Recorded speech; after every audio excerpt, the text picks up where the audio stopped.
Добре дошли в днешния епизод на подкаста за семейното образование с любов. Днес разговарям с моя гост Цвети. Цвети, здравей! Здравей, Любов! Радвам се да се видим.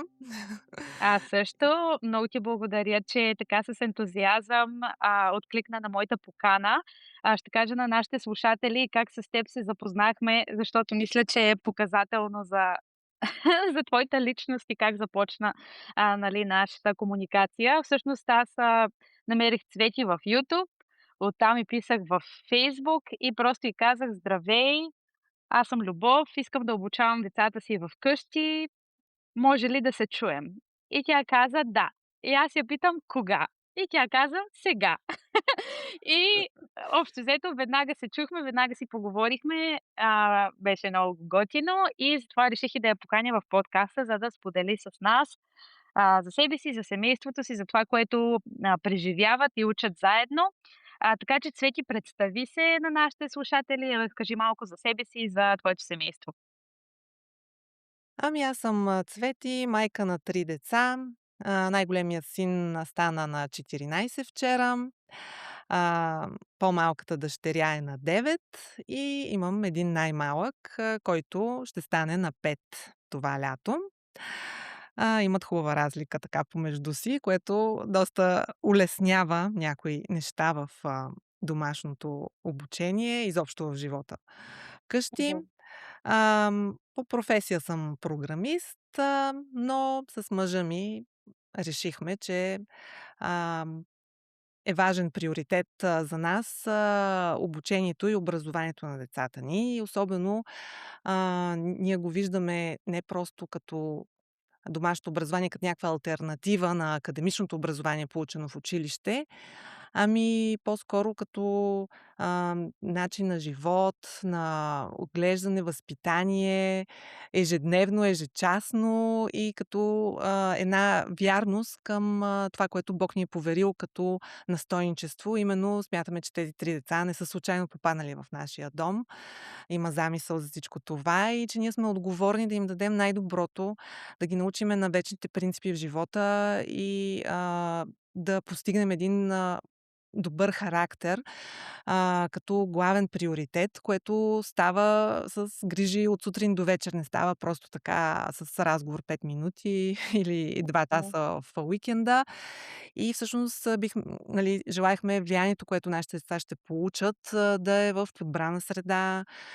Просто да поемем цялата отговорност за тяхното възпитание като личности. И образованието е една част от този аспект, но не е всичко. Мгм. И всъщност, така аз научих за домашното образование от мъжа ми много години назад, може би 2009, не 2009, може би 2007. Мгм. Ние се познаваме от църква, където заедно сме ходили и също така работихме в една голяма IT компания. И си спомням как в обедните почивки той заедно с една друга приятелка излизахме на обяд и разказваше за това, което беше научил, чул, видял, познаваше вече хора, които така обучават децата си. И на нас тогава това ни се струваше абсолютно нещо изключително крайно. Дори си спомням с тая приятелка така си се смигвахме и си казвахме: „О, горката му съпруга, не й завиждам.“ Като тогава изобщо не съм очаквала, че аз ще съм тази горка. Вау! Така че, Господ има чувство за хумор, и още тогава, нали, подготвяше почвата. Това го разказвам, за да покажа, че аз не съм родена с тази идея, не е нещо, което аз съм открила, влюбила съм се в него и дай да го реализираме. Тоест това е нещо, което постепенно се е изграждало в годините и е озрявало. Била съм краен противник, аз бях насочена към кариерно развитие. Изобщо тези неща не съм ги мислила и казах си: то обществото вече си е установено, както има здравеопазване, има и образователна система, всичко си е наред, какво има да го мисля. Мгм. Нещата някак си вървят от години така, от десетилетия, може би векове. Никога не съм се замислила всъщност откъде идва това образование, как така се е формирало да бъде и наистина ли е полезно, наистина ли е това, което бих искала за моите бъдещи деца. Но тогава нито имах семейство, нито имах деца, нали, сериозно на тези въпроси не се бях замислила и бях върл противник. Просто като го чуех, настръхвах и си казвам: не, нали, жените няма да се върнат в пещерите и да си седят в къщи и да обучават деца и така нататък. Това ми се виждаше абсолютно някаква противоположна на моята същност идея. Но нещата се променят, и така, след години постепенно започнах да се запознавам с идеята и да чета книги, да се срещам с хора, които вече го практикуват и да се замислям по-сериозно. Тоест имаше един дълъг период на озряване при мен. Не е било Мгм. нещо, което винаги съм искала, така съм си мечтала и така съм си представила живота. Но не съжалявам, защото в днешно време виждам добри плодове именно по отношение на характера на децата. Можеш ли да препоръчаш на мен, както и на слушателите, било то книга, материал, филм, ако щеш, знам, че има и документални филми, нещо, което на теб е било полезно, което и ние можем да обърнем внимание? Така, значи, има доста книги, даже и на български преведени, вече. Значи, аз съм започнала с „Тривиум“, ам, има на Джон Гатол, за скритата цел на държавното образование, "Затъпяване" се казва книга, така доста шокиращо и скандално заглавие, но има големи истини там. Това е известен, номиниран учител, награждаван в Ню Йорк, който, нали, разказва от своята перспектива какво всъщност продуцира образованието в момента, системата както е. Има си и чисто християнски, ето са разказани, а може би над 20 истории. Тя е преведена, от английски. Над 20 истории на различни хомскулъри. Някои са, дори мисионери в Африка, други по цял свят и разказват как им протича деня. Тоест да видиш, че няма един модел. Всяко семейство е уникално и съответно си прави домашното образование уникално спрямо своите си нужди и, своите си разбирания. И, впоследствие на български Асоциацията за домашно образование издадоха такава книга от български семейства, което също е много ценно. Аз съм ходила на конференции за домашно образование, които се случват веднъж в годината, където съм се запознала и с други хора. За мен всъщност отвъд книгите, защото едно е на теория да го видиш и много често книгата, ако е преведена от английски, си казваш: да, но това е друга действителност, там е Америка, там възможностите са други, нали, 1000 обяснения имаш, не го чувстваш лично. Полезно за мен е било да се запозная с, хора, които са българи и които го практикуват, които имат вече по-пораснали деца, за да мога да видя и децата и да направя разлика. И така 2010 година мъжът ми ме покани на една конференция и, тогава отидохме, не бяхме семейни, отидох там, така бях скептична и подозрително настроена, къде ще са тези хора, но всъщност видях, че са съвсем нормални хора. Дори там се запознах с, една жена, която се оказа има моята професия и тя е програмист и това нещо, нали, си казах: ето има и нормални хора, които са, нали, хванали тази идея и които вярват в нея, които живеят по и тогава видях нейното момче беше на около 9 години, много добро впечатление ми направи. Имаше и тинейджъри и просто ги наблюдавах така, как се държат, как говорят, как общуват помежду си с възрастните, отзивчиви ли са, помагат ли, включват ли се в разговори и изключително, нали, голяма разлика видях между тях и, повечето деца, които съм виждала навън. И така, лека по лека, нали, се сприятелих. Спомням си, че си пишех и писма с някои майки, които, мъжът ми ме запозна с тях, за да мога да задам въпроси и притеснения и така нататък. Но всичко при мен е така, при други не е. За тяхна радост при мен отне години на, озряване и на напасване, сякаш един пъзел имаше разбъркани, аз трябваше, Мгм. парченцата малко по малко с моя ум да ги подредя и, нали, да стигна до идеята, че всъщност, мястото, където аз съм незаменима и не е на работа, не е в офиса, всъщност е в семейството и, за моите деца аз съм незаменима. Не може някой друг да свърши моята работа и просто да я делегирам на някой. Сега част от нещата може да се делегират, и това ще разкажа по-нататък, как, в образователния процес, нали, има неща, които можеш да делегираш на други, дали ще са близки, дали ще са навън платени учители. Нали, нещата може да се организират, но има си неща, които една майка трябва да научи децата си и то става от най-малка възраст и постоянно. Дето се вика почти 24 часа, нали, без спането, но наистина от сутрин до вечер имаме тая възможност да сме до тях, да изграждаме близки взаимоотношения, да им показваме света, да ги учим как да различават добро от зло. И то става от сутрин до вечер в различни ситуации, в различни контексти, постоянно. А, Това е процеса на обучение постоянен. Не е Мгм, просто сега имаме урок, тека да седнем, да решим задачите и приключваме. Еми не, живота е много повече от един урок по математика, от едни факти, от едни формули. мгм. Предполагам, че има жени, майки, които ни слушат и може би имат, подобни притеснения на тези, които ти си имала в началото. Дали искаш да ни разкажеш какво се случи в крайна сметка с твоята кариера и какъв съвет или какво насърчение би дала на други майки, които искрено, нали, се притесняват за това нещо? Да, съветът ми е така да не бързат, да не взимат емоционални, решения, да не се чувстват притиснати от обстоятелствата по някакъв начин, да си дадат време. Например, аз имах време. Когато забременях, и си работех до край, до 1 месец преди раждането си, ходех на работа и така през цялото това време съм обмисляла неща, чела съм книги, запознавала съм с хора, задавала съм въпроси, разговаряла съм, но пак не бях убедена. Родих детето, майчинство 1 година, 2 години, нали, използвах го това време, и, с много, нали, съвети, от хора, които считах за по-мъдри, за по-опитни, за които виждах, че имат добри плодове в живота си. Стъпка по стъпка, слава богу, нали, тук има в България не сме пионери, имаше доста хора, които преди нас са били, и се сприятелих.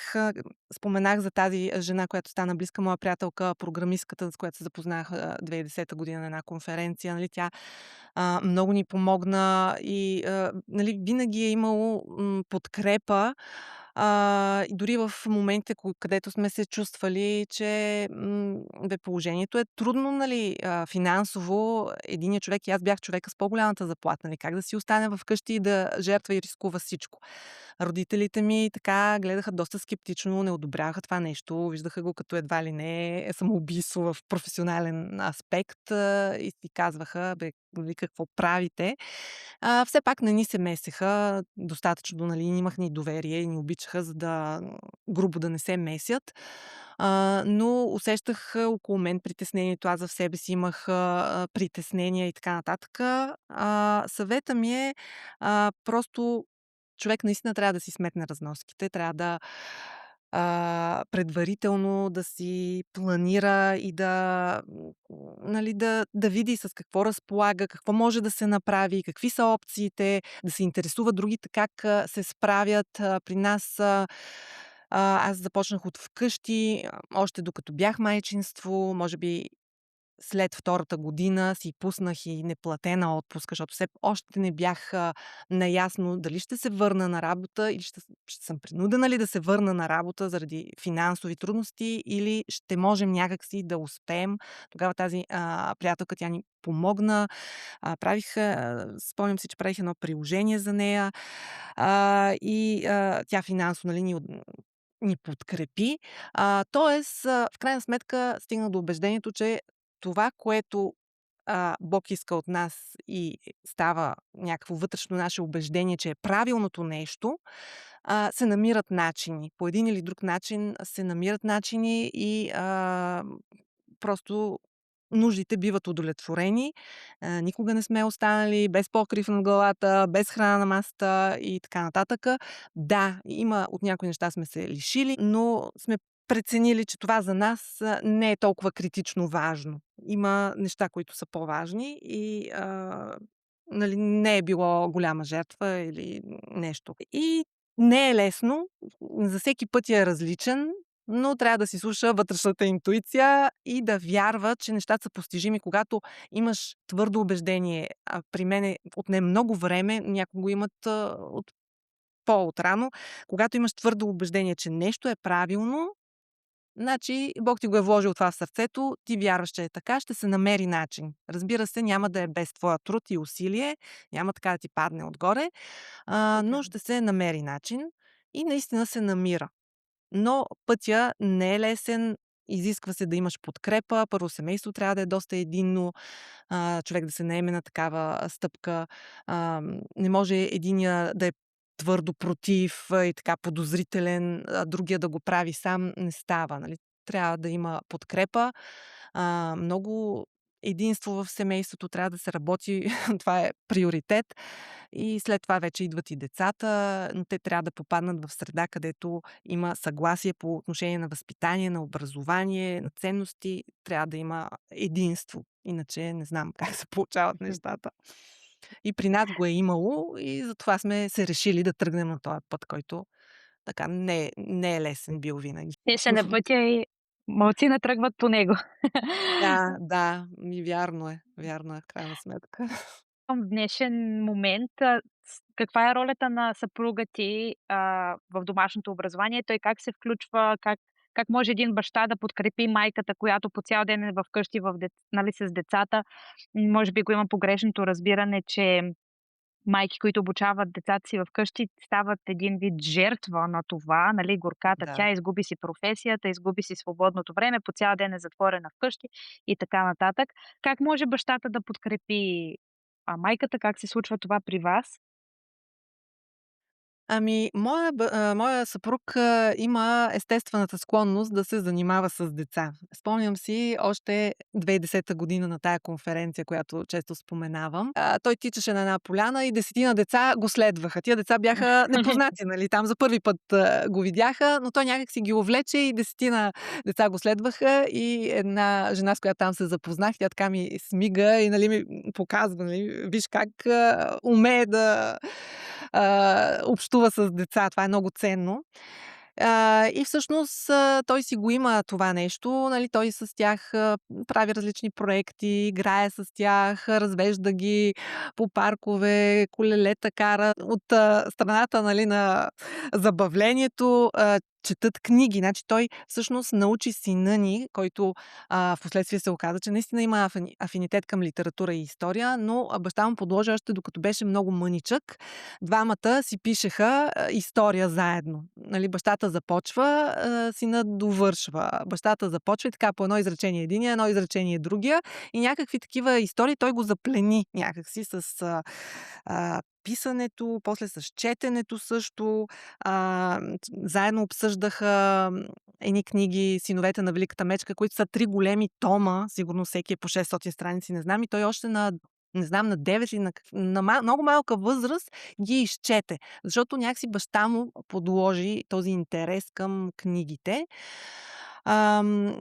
Сега текущо, мъжът ми е учител по математика и информатика, така че той се е занимавал с него, и сега и с групичка деца, правят онлайн уроци, сина ми се включва също там, така че той има ангажимент към математиката. По този начин, да, това е. Чудесно. Сподели ни за твоя YouTube канал. Как се реши да публикуваш, неща и какво могат хората да намерят там, за тези, които се интересуват?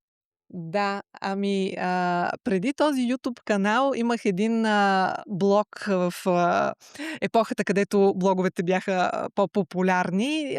Явно имах, нужда, така като доста активно работеща личност и изведнъж да си останеш вкъщи, така е малко стресиращо наистина и, човек има нужда нещо да прави. И си спомням, че като родих сина ми или преди да го да, може би след като съм го родила, направих един блог, той се казва благоразумна.blogspot.com и там споделях, рецепти, превеждах някакви статии и за родителство, за образование, нали, така различни неща, които на мен ми бяха интересни. Тоест, и аз егоистично си го бях направила като за себе си, но и да споделям и на някой друг, ако случайно му е интересно. И така, тогава това ме вълнуваше. Родителство, образование, ам, библейски мироглед, рецепти и такива неща. И след време обаче, минах на YouTube, варианта, канал. Не си спомням как, защо и какво, но идеята пак беше да насърча себе си и покрай това и някоя друга майка, защото вече се познавах. Аз съм от София, там има доста хомскулващи семейства. Познавах доста от тях, на времето, когато започнах този канал. И познавах майките и виждах, нали, общи нужди, общата голяма нужда е от това да се подкрепим, да се насърчим, че това, което правим, наистина има дълготраен ефект, не е нещо, което просто е приумица, сега го правиш, я стане, я не стане, авантюра някаква. Ами не, не, това си е нещо сериозно, което има оттеква в времето, в поколенията дори. Вярвам, че това, което заложим сега а, чрез нашите деца, ще има отражение и в техния живот, и в живота на техните деца и ще се предаде. Доброто ще се предаде нататък, така че е много важно. Но имаме нужда да се подкрепяме и да се насърчаваме, защото не винаги средата навън ни разбира, дори роднини или други приятели, колеги, нали, те не разбират това, което правим, защо е толкова важно, не може ли по друг начин да стане и така нататък. Така че исках някакси да направя органична общност, макар и виртуална, да споделям с повече хора това, което съм научила. Как преминава един наш ден, какво учиме, нали, с малките деца, като са на 4-5 години, 6, с градината. Тук от 2020 насам живеем полугодишно в София, полугодишно в провинцията. И най-различни неща. То стана многообразно. Всичко, което ми се виждаше, че е добре да се покаже, да се насърчи, да се учи, съм споделяла. Това също ми е било интересно, нали, като прочета някоя книга за възпитание или за образование и ми направи впечатление и я коментирам. Една има много хубава на издателство „Нов човек“, „Децата как да ги обичаме истински“ или нещо такова се казва. Беше много така хубава и знам, че и направиха ревю в канала. Да, на мене ми направи впечатление, освен всички математически видеа, понеже аз като майка, лингвист, математиката е много далеч от мен, много, много далеч от мен, което ми е насадено и от, нашата любима, образователна система, че аз по математика съм зле и оправия няма. Съм М, казала на моя съпруг: „Всичко ще им преподавам на тия деца, каквото искаш ще им преподавам, но математика аз няма да им водя, или ти ще я водиш, или ще намерим някой друг.“ Така че ми направи силно впечатление, нали, твоите видеа за математиката, но пък вътре има и нещо в моята категория, относно четенето и креативното писане. Разкажи ни малко за този свой интерес. Да, аз пък обратното. Винаги съм била добра по математика и не случайно после записах и инженерна специалност. Така че това ми се отдавало винаги, винаги са ме хвалили учители и аз си бях със съзнанието: ти си силна по математика. И щом си силна по математика, задължително не си силна по български литература. А, Това също е някакъв стереотип.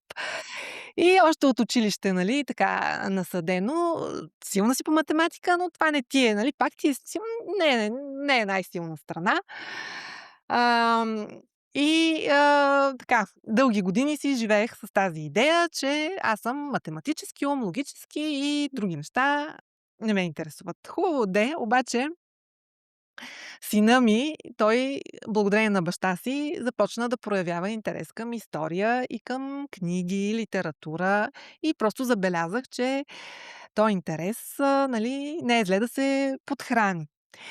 И така някоя майка ми спомена за един институт за отлично писане в Щатите, където ам, хомскулваш баща на 7 деца, всъщност го е основал и учи децата на структура и стил. И то не е само деца, ами изобщо ученици от нали, началното училище, през прогимназия, гимназия. Има си различни нива. И тя ми препоръча, нали, защо не видиш, даже може би ми даде някакви материали да изгледам, които тя е закупувала на времето. И така мен ми се стори доста интересно. И така или иначе, забелязвайки наклонностите на сина ми, исках да го подкрепя в тази посока. Не виждах как може да стане тук с български материали, затова си казах, аз ще почна да превеждам малко по малко. И даже в началото направих такива онлайн групички за други познати с деца на сходна възраст. Им казах, искате ли да пробваме. И си спомням, че това дори го започнах, когато не си бях купила, нито имах материалите, нали, бях изгледала някакви видеа, но нямах всичко на разположение. Имах някакви примерни, примерно 3-4 урока в началото, примерни, и започнах с тях. И тук сега е пример за това как Господ снабдява нуждите. Нямах, може би, кой знае каква възможност или тогава точно да купувам скъпи програми и така, но една моя приятелка от Щатите разбра, че това съм го подхванала. Аз вече бях говорила с няколко майки и бяхме ги започнали и си викам, ами горе-долу разбрах какво се прави. Ще си намирам аз, нали, свои текстове, свои басни, нещо ще по този модел ще се опитвам да работя. Хубаво, аз знам само първите 3-4 урока, пък то системата си е дълга. И тя разбра за това и каза, струва ми се, че имаш нужда, нали, да те подкрепя в тази насока. Аз ще ти го купя целият пакет. Първото ниво. Вика, аз ще ти го купя, ти се свържи с тях и уреди как ще станат нещата. И си спомням, че тогава даже те се съгласиха. Обикновено ги изпращат той един голям пакет, вътре с папки, с какво ли не. Изпращат ги от Щатите, обаче тогава им се примолих и казах, вижте какво тук доставките, нали, са изключително скъпи. Моля ви, не може ли да ми ги пратите онлайн PDF-и, нали, видеа? И те по някакъв начин се съгласиха. И това дори 2 години се съгласяваха и така ми пращаха. Така че получих голямо насърчение, че съм на правия път. Щом съм почнала нещо с цялото си сърце, значи ще станат работите. И така, първата програма ми е подарък от тази моя добра приятелка от Щатите. И така започнахме. Нещата вървяха добре. И една друга майка ми каза, бе, това, което ти правиш, го няма тук изобщо на българския пазар. Супер ценно е, нали, ти защо не взимаш пари за това? И викам, глупости, абсурд, нали? Винаги съм с нагласата, че трябва да се подкрепяме и така. И доста време така, но в даден момент просто, нали, и финансовото състояние си казах, всъщност не е лошо, нали, това като някакъв страничен доход, нали, който родител може да си позволи. Тя ме насърчи в тази посока и всъщност започнах да преподавам вече, нали, сериозно уроци на деца, почти като индивидуални. И създадох един друг канал, който се нарича Граматика на писането. И всъщност тук от 2 години мога да кажа, че сериозно се занимавам не само с моите деца, но и с други. И с различните нива. Вече съм се обучила, дори сега съвсем скоро пък ми пристигна пакет пак от този институт за отлично писане, където те обучават учители и родители как да преподават този материал.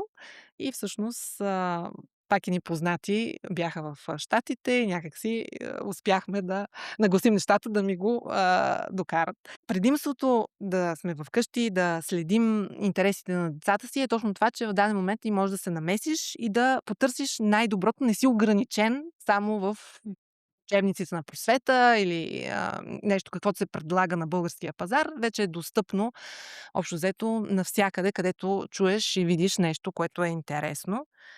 М. Твоя пример е много показателен за това, че всъщност аз поне стигнах до заключението, че когато в семейството има така наречения домашен ученик, той самия не е единствения ученик, а до известна степен майката и бащата също са ученици в цяла тази органична система и майката трябва да има готовността и отговорността самата тя да се развива, за да може да подпомага сферите, които децата й се интересуват. Училището не свършва с Не свършва, да. дипломирането. То е цял живот. Да, доколкото разбирам, имаше някакъв опит с, да, събирането на деца, правене на някакъв тип, кооператив. Знам, че има хора в различни краища на България, които, да, посещават конференции, следят нещата, които се случват онлайн, но може би им липсва този елемент на личната връзка, деца, с които, нали, техните деца да си играят, да учат заедно. Има ли нещо, което на теб самата ти помогна да създадеш такава общност, да събираш деца по интереси? Не бих казала, че имам някакъв, кой знае какъв, успех, в това. Правили сме различни начинания, повечето бяха онлайн. Преди няколко месеца с, една приятелка, нашите деца, големите са на една и съща възраст и са приятели и просто решихме веднъж в, седмицата, защо не, тя пътува до нас, наживо се срещаме и изучаваме история, защото и двете деца се интересуват, от история. Нали, това е било единствено, което така от тази година сме правили.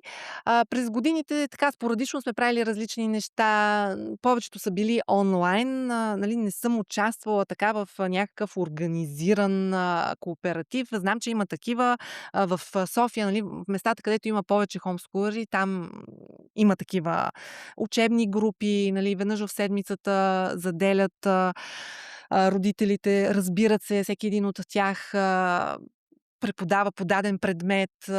Един е художник, преподава им рисуване, друг пък е добър с литературата или някакво креативно писане преподава, трети с нещо друго, а също и наемат, нали, това е опция, като се обединят няколко семейства на практика.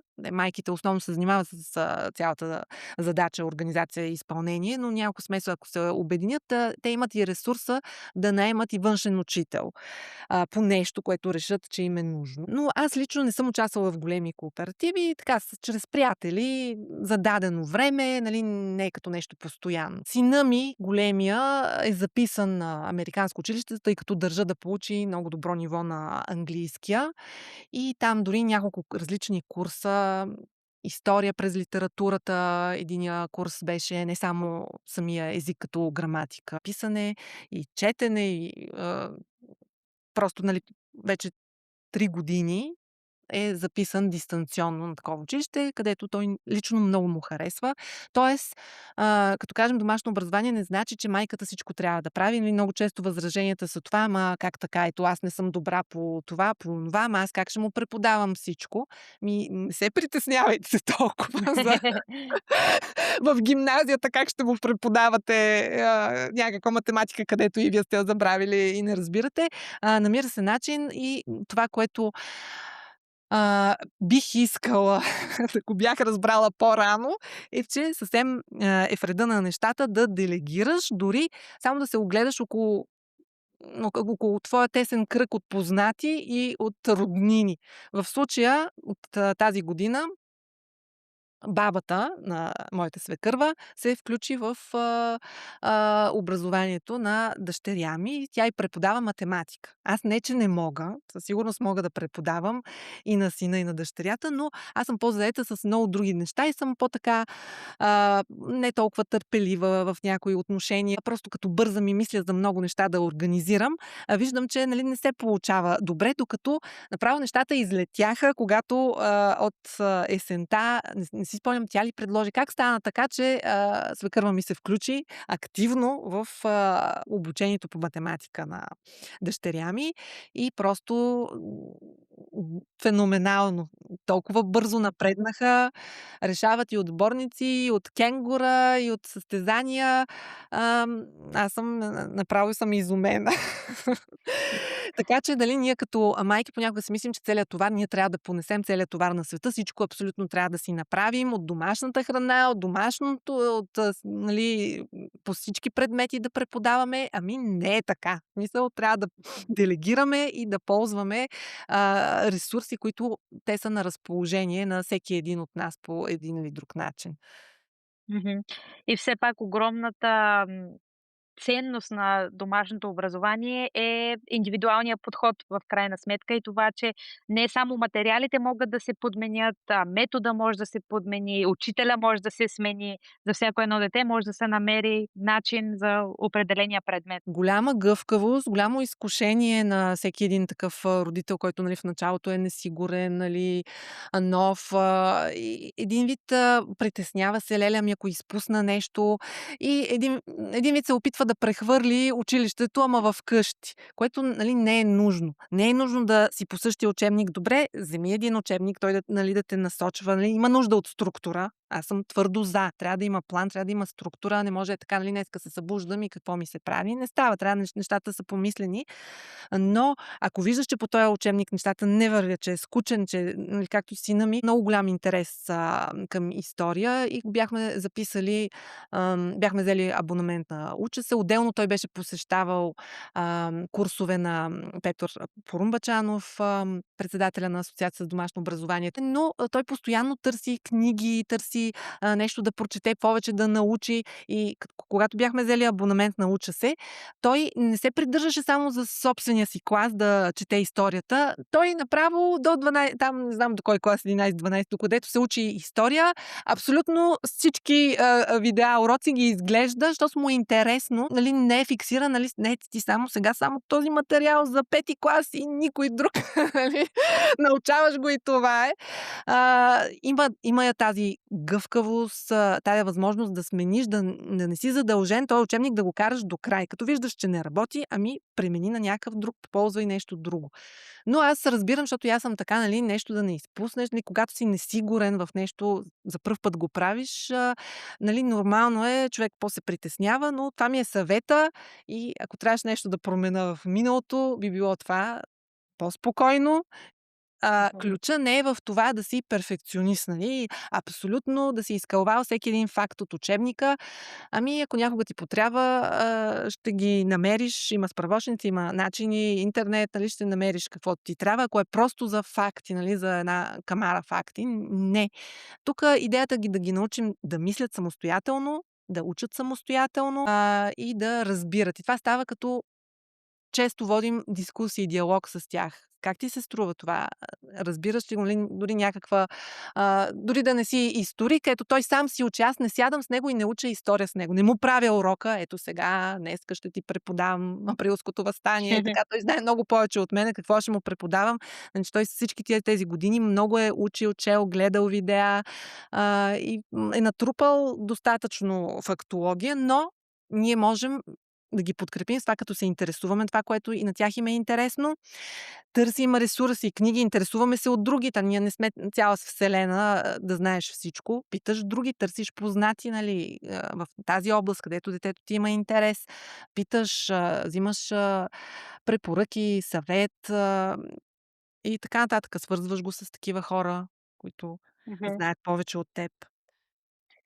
А какво би казала за предметите, които виждаме, че на детето не му върви, не му се отдава, най-вероятно то няма да се занимава с това нещо. Каква е ролята на майката, учител, директор? Как преценяваш, нали, ами хубаво е детето да стигне до, да кажем, определено ниво на математика, но виждам, че няма да го мъча да става, нали, висш математик. Как се случва този процес, когато детето се затруднява с нещо? Ами, ние имахме такъв проблем точно пак с големия ми син. Той очевидно е настроен повече да разсъждава, да говори литературно-исторически, нали, тези неща. Са му много по-интересни, отколкото математиката. И първоначално тръгнахме много силен старт. А, Много бързо, нали, напредваше, смяташе, още съвсем мъничък, изчисляваше възрасти, какво ли не, нали, смяташе с години, с месеци, с дни. Беше много малък, нали. Това беше впечатлително, с големи цифри и така, така. Но в даден момент просто се видя, че нали, почна да дава назад, да не му е интересно. Може би аз не бях за това време не бях подходящия учител, защото, нали, аз обясня веднъж-дваш и очаквам да разбере. Той като продължава да не разбира, си мисля, че нарочно, нали, не иска да разбере. И така се стигна до един момент, където той така доста се противеше на математика. Даже може би е имало период, в който съвсем не искаше, нали, направо едва ли не до сълзи и си каза: "Ама не, то няма смисъл така да се учи, давали сме си почивка, нали, хайде сега, няма да е всеки ден, нали, ще си дадем почивка" и така, но виждах, че нещата не стават и тогава, просто не говорих с мъжа ми, викам: "Така и така, виж сега, може би не съм аз човека, който добре ще му преподам, може би трябва да си ти, защото ти си много по-търпелив. По този начин сега аз, както и мъжа ми, значи той много често се шегува и казва: "Бе, много пъти деца ме питат, кога в живота ще ми трябва това и кога онова." Включително, нали, наши приятели казват: "Ами, пореден ден не използвам косинусовата теорема." За какво ще ми трябва в живота. Истината, както, нали, мъжа ми казва, истината, че ти не знаеш кое за какво ще ти трябва в живота. Твоята задача е за момента, нали, да бъдеш прилежен в нещата, които се случват и да потърсиш най-добрия начин. Нали, може да се смени учител, може да се смени материал.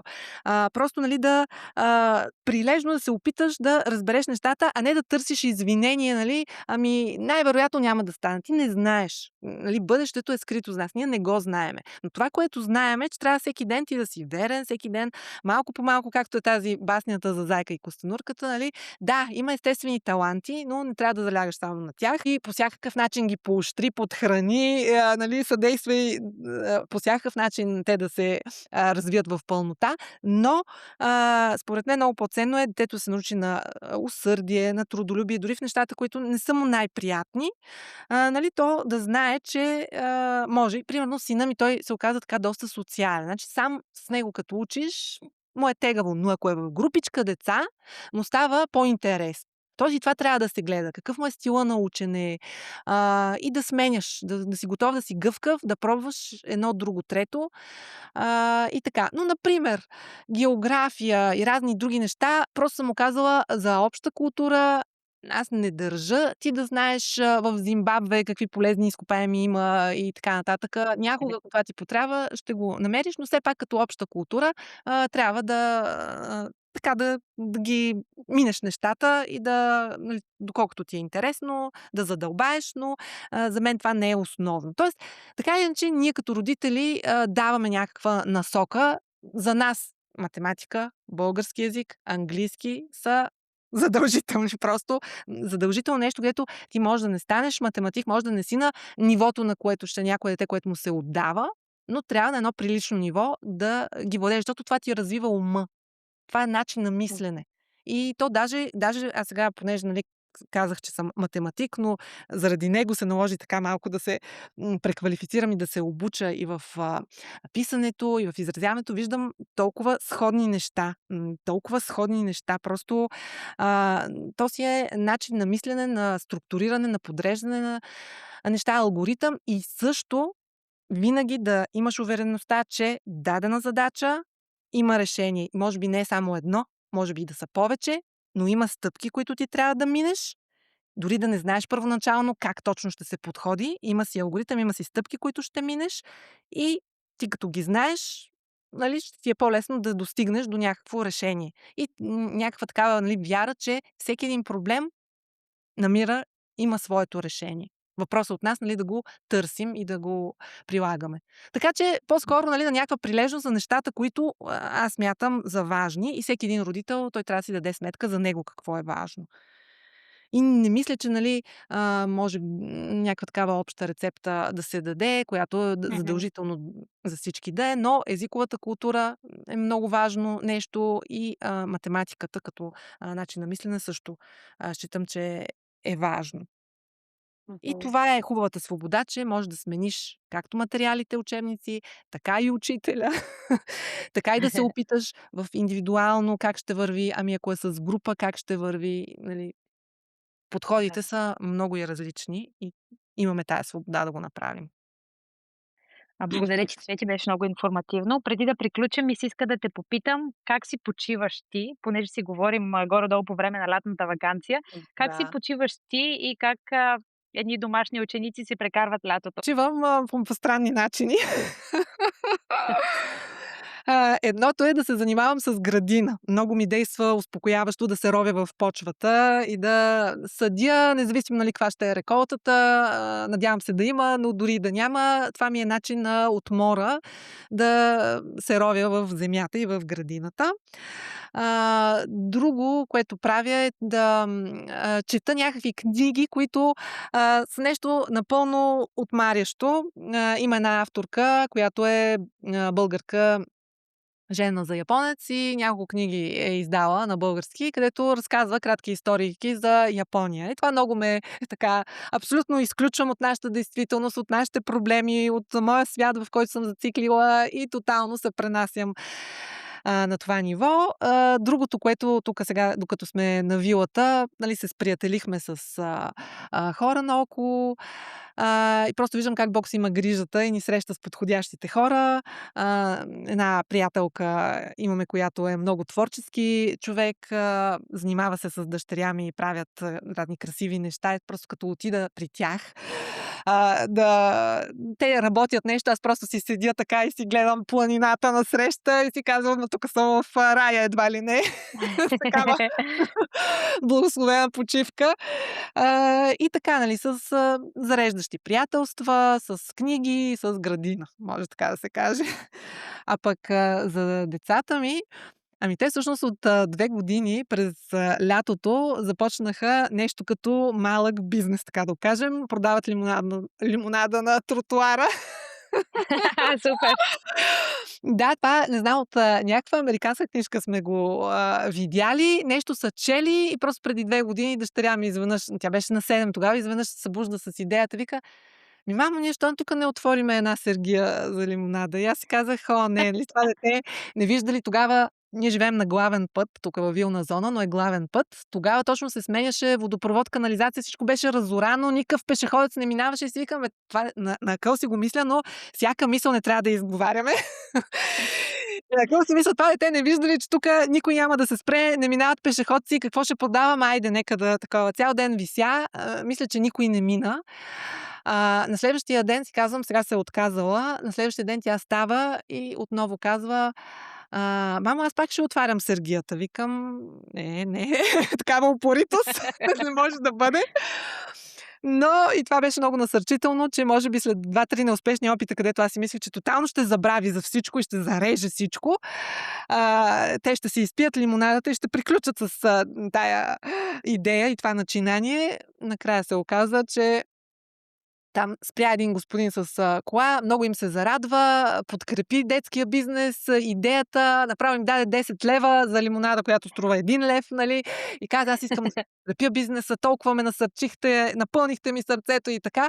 И от този господин нататък ние разбрахме, че всъщност трябва да се спират коли, нали, да има реклама. Направихме едни от картон чашки с лимончета и така нататък. И всъщност тази първа тяхна инициатива, първа година, то беше по няколко часа сутрин и вечер, защото са жеги през другото време, но те успяха да си спестят парички и ни заведоха семейно на една екскурзия. Тя беше еднодневна, нали, с едно преспиване, но беше далечна дестинация, платиха всичко. От хотела, Вау! транспорта, абсолютно всичко. Тя беше на 7, брат ти беше на, не знам, 11 или 12, разликата им 4-5 години. Големия, пък малкия, нали, него не го броим. Но миналата година беше за втора година. Отново започнаха инициативата. Вече ги научиха тук хората от местността, питат за тях, даже и сега я виждаха. Така че и това лято дъщеря ми си има бизнес начинание. Големия се включваше, но той сега някакви други интереси сякаш проявява. Има, не знам, може би ще помага, но не основно. Но тя основно си има такъв. И си спомням, една приятелка вика: „Ами ето, ти нали не забелязваш ли? Детето ти има талант.“ Да, това си е чист бизнес, бизнес талант. Да. Ами пожелавам ти да бъдеш заведена съвсем безплатно, да не излиза нито една стотинка от твоя джоб или цент да кажа вече. Това е чудесно от децата ти как се развиват, и как ето те връщат някак си в икономиката на семейството разни неща, които Най-вероятно не си представила, че те ще Никога направят за теб. изобщо не съм си представила, нито че пък аз ще ги науча на това, че не съм чак толкова предприемачески настроен човек, но ето, че просто се появява някаква възможност и ние сме не трябва да сме специалисти в нещото, просто трябва да забележим, да имаме очите да забележим детето какво му е интересно и да го подкрепим. Това се изисква от нас. Не трябва да си специалист, да си много знаещ, можеш и така нататък. Просто ще намериш някой по-нататък, който да бъде ментор и така да го научи. И това ми е насърчението към всички майки и родители изобщо, които се занимават. Взаимоотношенията, които изграждаме, любовта, която тази основа, която полагаме, е наистина безкрайно ценна. Моите и трите деца никога не се оплакват, че им е скучно, че няма какво да правят. Те едно, че са си компании, защото са трима винаги. Друго, че се нещо си намират самите те помежду си, общуват спокойно и добре, което виждам, че между други деца не се. Всеки си има своята седа, своята възрастова група и общо взето неглижира. При нас това нещо е голямо благословение да има такива сплотени взаимоотношения. Това е нещо, Мгм. което е изключително ценно. Благодаря ти, Цвети. Чудесен завършек на разговора. Аз съм много радостна, че беше мой гост. Успех! Мисля, че това, което правиш, наистина е много насърчително и се радвам. Благодаря ти и аз. За нашите слушатели ще сложа линкове към твоите YouTube профили в описанието на епизода и пожелавам на всички приятно лято и до следващия епизод.